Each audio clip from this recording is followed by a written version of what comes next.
సూర్యాపేట జిల్లా డీసీసీ అధ్యక్షుడి ఎంపిక పారదర్శకంగా ప్రజాస్వామ్యయుతంగా నిర్వహిస్తామన్నారు ఎమ్మెల్యే మందుల సామేల్. పార్టీలో కష్టపడి పనిచేసిన వ్యక్తికి తప్పకుండా న్యాయం జరుగుతుందని స్పష్టం చేశారు. పార్టీ కోసం పనిచేసే వారికి డీసీసీ పదవి వస్తుందన్నారు.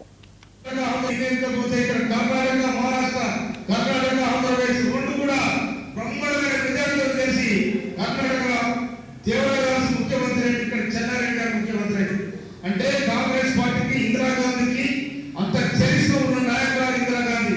అందుకోసమనే ఇవాళ ఇందిరమ్మ పేరు అంటే తన చేసిన త్యాగం ఏదైతుందో ఆ త్యాగమే ఇవాళ ఇందిరమ్మ పేరు చిరస్థాయిగా ఉన్నదంటే మనమందరం కూడా గౌరవపడాల్సిన అవసరం ఉంది. అందుకోసమనే ఇందిరాగాంధీ 1924లో కావాలనే కాంగ్రెస్ ఇందిరాగాంధీ కాల్చిపడేస్తే రాహుల్ గాంధీ రాజీవ్ గాంధీ ప్రధానమంత్రి 91లో వారు కూడా కాల్చివేయబడ్డారు. కనుక కాంగ్రెస్ పార్టీ త్యాగాల చరిత్ర ఉంది కాంగ్రెస్ పార్టీ. అందుకోసమే కాంగ్రెస్ పార్టీ నిలబడ్డ లేచిన తనంతరంగా నిలబడి తప్ప ఎవరు నిలబెట్టింది కాదు.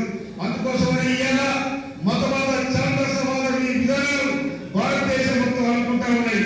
దాన్ని మనం జాగ్రత్తగా కనిపెట్టాల్సిన బాధ్యత మనమిందరూ కూడా మనం చేస్తా ఉన్నాను. ఇవాళ ఇందిరాగాంధీ చేయడం జరిగింది, ఆనాడే కరెంట్ తీసుకురావడం జరిగింది, ఆనాడే బడుగులైన వర్గాలకు ఆస్తులు పెట్టి చదువిచ్చిన కాంగ్రెస్ పార్టీ. అందుకోసమనే కాంగ్రెస్ పార్టీ 140 సంవత్సరాల చరిత్ర కలిగిన పార్టీ. నల్గొండ